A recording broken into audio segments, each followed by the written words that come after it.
السلام علیکم سامعین، 4 شوال المکرم اور 3 اپریل ہے۔ خبر کا عنوان ہے لوک سبھا میں وقف برباد بل پاس ہو گیا ہے۔ وہاں کس نے کیا کہا ہے، ایک رپورٹ میں اختصار سے آپ کو سنائی دیتا ہوں اور میں درمیان میں اس پر اختصار کے ساتھ ہی تبصرہ بھی کروں گا۔ وقف ترمیمی بل 2024 تھی کی بحث کے بعد لوک سبھا میں پاس ہو گیا ہے۔ ابھی راجیہ سبھا کی باری ہے۔ راجیہ سبھا میں آج ہی پیش ہو سکتا ہے اور 1-2 دن بعد ہی پیش ہو سکتا ہے۔ کس نے کیا کہا؟ وقف ترمیم بل لوک سبھا میں پاس ہو گیا ہے۔ بل کے حمایت میں 288 اور اس کی مخالفت میں 232 ووٹ پڑے ہیں۔ بدھ کے دن یعنی گزشتہ روز اقلیتی امور کے وزیر کرن رجیجو نے یہ ترمیم بل پیش کیا تھا۔ لوک سبھا میں ہری جھنڈی ملنے کے بعد اب یہ بل آج راجیہ سبھا میں پیش ہو سکتا ہے۔ بل کے لوک سبھا میں پیش ہونے کے بعد گزشتہ روز یعنی بدھ کو برسر اقتدار اور اپوزیشن کے بیچ جم کر بحث ہوئی ہے۔ Congress, S P, T M C سمیت انڈیا اتحاد کے جو جماعت ہیں اس بل کی مخالفت کی ہے۔ وہیں بی جے پی کے حامی جماعتوں جے ڈی یو اور ٹی ڈی پی نے اس بل کی حمایت کی ہے۔ سرکار 1995 میں بنے وقف بل میں تبدیلی کر کے نئے تجاویز، نئے پراودھان اس میں جوڑنے جا رہی ہے۔ تبدیلی کے بعد سینٹرل وقف کونسل اور وقف بورڈوں میں 2 غیر مسلم اراکین شامل ہو جائیں گے۔ ایک بڑی تبدیلی یہ ہے۔ اس کے علاوہ وہیں کوئی فرد وقف کو وہی وقف کر پائے گا جو کم سے کم 5 سال سے اسلام مذہب کو اپنا رہا ہو۔ اس کا مطلب یہ ہے کوئی غیر مسلم یا نو مسلم جو 2-4 دن سے، مہینے 2 مہینے سے، سال 2 سال سے ایمان لایا ہو، وہ اپنی زمین جائیداد وقف نہیں کر سکتا ہے۔ وہی مسلم وقف کرے گا جو کم از کم 5 سال سے مسلمان ہو۔ وقف کے پاس جو سرکاری زمین ہے اس کی ملکیت ضلع کا کلکٹر طے کرے گا۔ آپ سمجھ گئے؟ یہ 3 چیزیں ہیں۔ اس سے آپ اندازہ لگا سکتے ہیں کہ یہ وقف اصلاحی بل نہیں ہے بلکہ یہ وقف برباد بل ہے۔ اپوزیشن کا الزام ہے کہ وقف بل غیر دستوری ہے، غیر آئینی ہے۔ ادھر سرکار کا کہنا ہے کہ تبدیلی کا مذہب سے کوئی تعلق نہیں ہے اور یہ صرف پراپرٹی کو مینیج کرنے کا قانون ہے۔ سرکار یہ کہہ رہی ہے کہ جو ہم نے تبدیلی کی ہے اس کا مذہب سے کوئی تعلق نہیں ہے، یہ جائیداد کو زمین کے صحیح انتظام سے اس کا تعلق ہے۔ سرکار کا یہ کہنا بھیجا ہے غلط ہے۔ وجہ اس کی ہے کہ وقف کا تعلق خالص اہل اسلام سے ہے، مذہب سے تعلق ہے۔ وقف آدمی اللہ کے لیے کرتا ہے اور وقف زمین کا مطلب یہ ہوتا ہے کہ اس کی آمد معابد، مدارس اور قبرستان کے رکھ رکھاؤ پر خرچ ہوگی۔ اس میں اگر آپ کوئی مداخلت کرتے ہیں اور آپ اس زمین کو ہڑپنا چاہتے ہیں تو یہ راست اسلام میں اور اسلامی معاملات میں مداخلت سمجھی جائے گی۔ وقف تبدیلی بل لوک سبھا میں پیش کرتے ہوئے کرن رجیجو نے کہا، سرکار مسجدوں کی انتظامیہ یا مذہبی معاملات میں کوئی مداخلت نہیں کرے گی۔ ٹی ایم سی پارلیمانی بورڈ کے رہنما کلیان بنرجی سمیت اپوزیشن کے کئی ممبران پارلیمنٹ نے وقف بل پر بحث کے دوران کہا کہ یہ دستور کے خلاف ہے۔ کانگریس کے گورو گوگوئی اور ادھو ٹھاکرے کی Shiv Sena U P T کے ممبران پارلیمنٹ اروند سامت نے الزام لگایا کہ بل پر بنی سیونکت سنسدیہ سمیتی جے پی سی نے ٹھیک سے بحث تک نہیں کی۔ جے پی سی بنی تھی اس لیے کہ لوگوں سے صلاح و مشورہ لیا جائے گا، دانشوروں کو مدعو کیا جائے گا، لیکن ان کا کہنا یہ ہے کہ دانشوروں سے اور خاص طور پر جس سماج کی یہ زمینیں ہوتی ہیں ان سے ٹھیک سے مشورہ نہیں کیا گیا۔ لیکن مرکزی وزیر امت شاہ نے کانگریس پر یہ الزام لگایا کہ یہ تشدد کرتی ہے، ایک سماج کو راضی کرنے کے لیے کچھ بھی کرتی ہے۔ اور کہا کہ سرکار وقف جائیداد کو بہتر انتظامیہ اور گڑبڑی کو ختم کرنے کے لیے کی پابند ہے۔ امت شاہ نے کہا کہ وقف بورڈ اور وقف کونسل کا کام ان جائیدادوں کو بے ایمانی سے ہڑپنے والے لوگوں کو پکڑنا اور انہیں باہر نکالنا ہے۔ انہوں نے الزام لگایا کہ وقف کی آمدنی لگاتار گر رہی ہے کیونکہ جائیدادوں کو ناجائز طریقے سے 100 سال تک کے لیے کرائے پر دیا جا رہا ہے۔ امت شاہ نے کہا سرکار کا مقصد اس بل کے ذریعے اقلیتی سماج مسلمانوں کی ترقی کرنا اور اسلام مذہب کے مذہبی تنظیموں کو مزید مضبوط کرنا ہے۔ یہ مرکزی وزیر نے جھوٹ بولا ہے، جیسا کہ اسدالدین اویسی نے کہا ہے کہ بل مسلمانوں کو برباد کرنے کے لیے ہے۔ جب ایک ضلع کلکٹر زمین کی حیثیت اور ملکت طے کرے گا، اس سے آپ سمجھ سکتے ہیں کہ وقف زمین کہاں چلی جائے گی۔ ریاست کیرل سے کانگریس کے ایم پی کے سی وینو گوپال نے بی جے پی کی رہنمائی والی NDA سرکار پر مذہب کے نام پر تقسیم کرنے کا الزام لگایا ہے۔ انہوں نے کہا بہت سارے بل لائے جا رہے ہیں لیکن جن بلوں کی مانگ ہو رہی ہے وہ نہیں لائے جا رہے ہیں۔ کسان آمدنی کو دوگنا کرنے کے بل کی مانگ کر رہے ہیں لیکن وہ بل نہیں لایا جا رہا ہے۔ دیش کا نوجوان بے روزگار ہے لیکن ایسا کوئی بل نہیں لایا جا رہا ہے جس سے اس کا مسئلہ حل ہو جائے۔ جس طرح کی اس سرکار کی ترجیحات ہیں اس سے پتہ چلتا ہے کہ ان کا صرف ایک ایجنڈا ہے، مذہب کے نام پر بھارت ماتا کو بانٹنے کا صرف یہی ایک ایجنڈا ہے۔ ہماچل پردیش کے ہمیرپور سے B J P M P Anurag Thakur نے وقف تبدیلی بل کو کہا کہ ایک امید کہا۔ انوراگ ٹھاکر نے کہا کہ اس امید میں ترقی ہے اور کہیں نہ کہیں اس کو دیکھ کر آج ملک میں لوگ اس کی حمایت میں ہیں۔ وقف کو بدلنے کا وقت آ گیا ہے، یہ استحصال اور بدعنوانی کا اڈا بن گیا ہے۔ ہندوستان کو وقف کے خوف سے آزادی چاہیے۔ کانگریس کے وقت میں تو طے تھا نہ کھاتا نہ بہی، جو وقف کہے وہی صحیح۔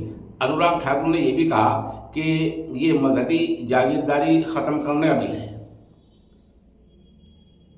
اتر پردیش سے کانگریس ممبر پارلیمنٹ عمران مسعود نے وقف تبدیلی بل کو آئین کے مخالف کہا۔ انہوں نے کہا مسلمانوں کے وقف کی زمین پر سرکار کی نظر ہے۔ عالم یہ ہے کہ وقف بل کا ڈرافٹ کرنے والوں کو بھی اس کے بارے میں جانکاری نہیں ہے۔ وہ وقف کی زمینوں پر پہلے غیر ضمانتی قبضہ تھا، اب اسے ضمانتی دفعات کے تحت لایا گیا ہے۔ سرکار اس طرح وقف کی زمین پر قبضے کو بڑھاوا دینے کی کوشش کر رہی ہے۔ انہوں نے کہا وقف کو مسلمان جانتا ہے اور سمجھتا بھی ہے۔ اب وقف کمیٹی میں 11 اراکین میں غیر مسلم ہوں گے۔ کیا کسی دیگر مذہب کے ٹرسٹ میں غیر مسلموں کو رکھا جاتا ہے؟ ایسے میں مسلمانوں کو انصاف کیسے ملے گا؟ یو پی میں 78% وقف کی زمینوں کو سرکاری بتا دیا گیا ہے۔ کرناٹک میں بھی اسی طرح کئی زمینوں پر سرکاری قبضہ ہوا تھا۔ سنبل سے سماجوادی پارٹی کے ممبر پارلیمنٹ ضیاء الرحمان برق نے کہا اس بل کے ذریعے سرکار وقف بورڈ کے اختیارات کم کر رہی ہے۔ ضیاء الرحمان برق نے کہا سرکار وقف بورڈ کے اختیارات اس لیے کم کر رہی ہے کہ وہ وقف بورڈ کی جائیداد پر قبضہ کر سکے۔ ہم اسے برداشت نہیں کریں گے۔ ہم اس بل کی مخالفت اس لیے نہیں کر رہے ہیں کیونکہ یہ بل NDA سرکار لے کر آئی ہے۔ ہم اس بل کی مخالفت اس لیے کر رہے ہیں کیونکہ یہ ہمارے مسلم سماج کو توڑنے کا کام ہے، یہ ہمارے مسلم سماج کو کمزور کرنے کا کام ہے۔ مرکزی وزیر کرن رجیجو کے مخالفت پر اپوزیشن پر گمراہ کرنے کا جواب دیتے ہوئے ضیاء الرحمان برق نے کہا مرکزی وزیر کہہ رہے ہیں کہ اپوزیشن گمراہ کرتا ہے، لیکن اپوزیشن گمراہ نہیں کر رہا ہے، سرکار گمراہ کر رہی ہے۔ آل انڈیا مجلس اتحاد المسلمین کے چیف اور حیدرآباد سے لوک سبھا MP اسدالدین اویسی نے اس بل کو مسلمانوں پر حملہ کہا۔ اویسی نے کہا یہ بل بھارت کے مسلمانوں پر حملہ ہے، مسجدوں اور درگاہوں کو نشانہ بنایا جا رہا ہے۔ اب یہ بل غیر قانونی ہے، اس سے دیش میں جھگڑے پیدا کرنے کا کام BJP کرنا چاہتی ہے مندر اور مسجد کے نام پر۔ NDA کی پرانی حمایتی پارٹی شرومنی اکالی دل کی MP ہرسمت کور بادل نے کہا BJP کی ساری سیاست ہی پاکستان، مسلمان اور خالصتان کے نام پر ہے۔ ہرسمت کور نے کہا BJP کو مسلمان کہاں سے یاد آ گئے؟ آج انہیں اتنا درد کہاں گیا؟ زبان میں ان کی دعا ہے لیکن دل ان کا کالا ہے۔ ان کے لوگوں کو چھوڑ کر JPC میں کوئی اس بل کی حمایت نہیں کر رہا ہے۔ اگر اس بل میں کچھ اچھا ہوتا تو پھر دیش کے مسلمان اس بل کی حمایت کر رہے ہوتے۔ اپوزیشن کے الزام کا جواب دیتے ہوئے کرن رجیجو نے کہا کہ یہ بل غیر دستوری نہیں ہے۔ انہوں نے کہا اپوزیشن بتائے کہ کیسے یہ بل غیر آئینی ہے۔ جو نہیں سمجھنا چاہتے ہیں انہیں نہیں سمجھا جا سکتا ہے۔ کئی ممبران نے کچھ اچھے ایشوز اٹھائے ہیں۔ بار بار یہ الزام لگایا جا رہا ہے کہ ہماری سرکار مسلمانوں کے خلاف ہے، لیکن ہم بانٹ نہیں رہے ہیں، ہم انہیں یکجا کر رہے ہیں۔ اس دیش سے زیادہ اقلیت یعنی مسلمان کہیں محفوظ نہیں ہیں۔ اس دیش میں اقلیتیں پوری طرح محفوظ ہیں۔ بہرحال اس طرح بل پاس ہو گیا ہے۔ اب کیا ہوگا؟ اب یہ ہوگا کہ اس راجیہ سبھا میں پیش کیا جائے گا اور راجیہ سبھا میں بھی سرکار اپنی طاقت پر بل بوتے پر اس کو پاس کرا لے گی، ایسے امکان مانا جا رہا ہے۔ اس کے بعد کیا ہوگا؟ اس کے بعد یہ ہوگا کہ بل صدر جمہوریہ کے یہاں جائے گا اور عام طور پر صدر جمہوریہ وہی کرتا ہے جو حکمراں پارٹی کرتی ہے، جو محترمہ صدر جمہوریہ ہیں وہی کریں گی اور بل پر مہر لگا کر بل کو مکمل طور پر آخری مرحلہ طے کر دیں گے۔ اس کے بعد کیا ہوگا؟ ہمارے پاس دو راستے ہیں۔ نمبر 1، ہم ملک کی سطح پر قانون کے دائرے میں رہ کر تحریک چلائیں، جیسا کہ آل انڈیا مسلم پرسنل بورڈ کے صدر محترم حضرت مولانا خالد سیف اللہ قاسمی نے اعلان کیا ہے کہ ملک کی تحریک چلائی جائے گی، یقیناً چلانی چاہیے اور ہر صاحب ایمان کو اپنی حیثیت کے مطابق اس کا ساتھ دینا چاہیے اور یہ سارا کام قانون کے دائرے میں ہو کر رہنا چاہیے۔ اس طرح جمعیت علماء ہند کے صدر مولانا سید ارشد مدنی دامت برکاتہ العالیہ نے کل ایک ٹویٹ کیا ہے۔ اس میں لکھا ہے کہ ہم نے پہلے بھی کہا تھا کہ اگر وقف کو بچایا نہیں جا رہا ہے اور جمہوریت بچائی نہیں جا رہی ہے اور قانون پاس ہو جاتا ہے تو ہم قانونی راستے اختیار کریں گے۔ ظاہر سی بات ہے جمعیت علماء ہند عدالت میں جائے گی۔ یہ دوسرا راستہ ہے سپریم کورٹ میں جانا۔ ہماری رائے یہ ہے کہ سب سے پہلا کام یہ ہونا چاہیے کہ اس پورے بل کا انگریزی، ہندی، اردو اور متعلقہ زبانوں میں صحیح ترجمہ ہونا چاہیے اور ساتھ ساتھ اس پر اختصار کے ساتھ تبصرہ ہونا چاہیے تاکہ عام قاری، عام اردو داں، عام ہندی جاننے والے، عام انگریزی جاننے والے، دوسری زبان جاننے والے یہ پرکھ اور سمجھ سکیں کہ بل میں پوری خامیاں کیا ہیں۔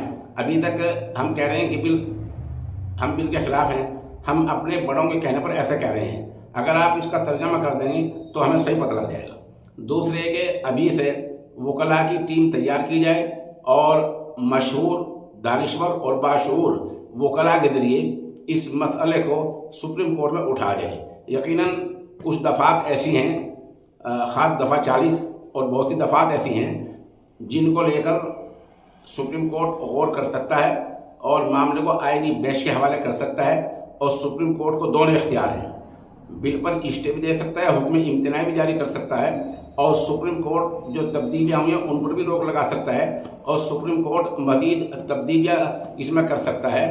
آخری راستہ ہمارے پاس عدالت کا ہی ہے، سہارا عدالت کا ہی ہے اور ساتھ ساتھ اللہ سے دعا بھی کرنی چاہیے کہ اللہ تعالیٰ وقف اوقاف کی حفاظت فرمائے۔ دوسری عرض ہے، مرکزی سرکار یہ کہہ رہی ہے کہ یہ بل مسلمانوں کی خلاف نہیں ہے بلکہ ان کے مفاد میں، ان کے فائدے میں ہے۔ سوال یہ ہے کہ مسلمانوں کا فائدہ آل انڈیا مسلم پرسنل بورڈ سمجھے گا، جمعیت علماء سمجھے گی، دارالعلوم دیوبند سمجھے گا، علماء شیعہ بریلی اور سنی یہ سمجھیں گے، یہ آپ لوگ سمجھیں گے؟ یہ جھنسا ہے اور دھوکہ ہے۔ سرکار دھوکہ دے رہی ہے۔ ہمارے علماء جو کہہ رہے ہیں وہ سوچ سمجھ کر کہہ رہے ہیں اور وہ 100% صحیح ہیں۔ البتہ جو ضمیر فروش ہیں ان میں جبہ پوش بھی شامل ہیں، وہ لوگ ہیں جو RSS سے منسلک ہیں، مسلم راشٹری منچ سے وابستہ ہیں۔ کچھ ان میں چپ ہیں، کچھ بول رہے ہیں اور کچھ ان میں سے BJP کی صاف صاف حمایت کر رہے ہیں، جنہیں یہ بھی نہیں پتا وقف کیا ہوتا ہے۔ وہ کہہ رہے ہیں کہ وقف یہ بڑا اچھا کام کیا ہے۔ اس لیے ہماری عرض یہ ہے کہ اس کا تعلق ہمارے عقیدے سے ہے، کیونکہ وقف کرنے والا مسلمان ہوتا ہے، اللہ کے لیے وقف ہوتا ہے، اللہ کے علاوہ کوئی اس کا مالک نہیں ہوتا۔ تو سرکار اس میں غیر مسلموں کو لا کر ضلع کلکٹر کو اختیارات دے کر اور ریاستی سرکار کو زیادہ اختیارات دے کر اور وقف بائی یوزر کا استعمال روک کر سرکار مکمل طور پر اوقاف کا استحصال کرنا چاہتی ہے۔ اللہ تعالیٰ اوقاف کی حفاظت فرمائے۔ امین، جس معجون طاقت کے خزانے کا میں اعلان کیا کرتا ہوں اس کی قیمت حکیم صاحب نے کم کر دی ہے۔ اب یہ معجون بجائے 3000 روپے کے 25 روپے میں دستیاب ہوگا۔ یہ بے مثال معجون ہے، جس کو چاہیے وہ ہمارے نمبر پر رابطہ کر سکتا ہے۔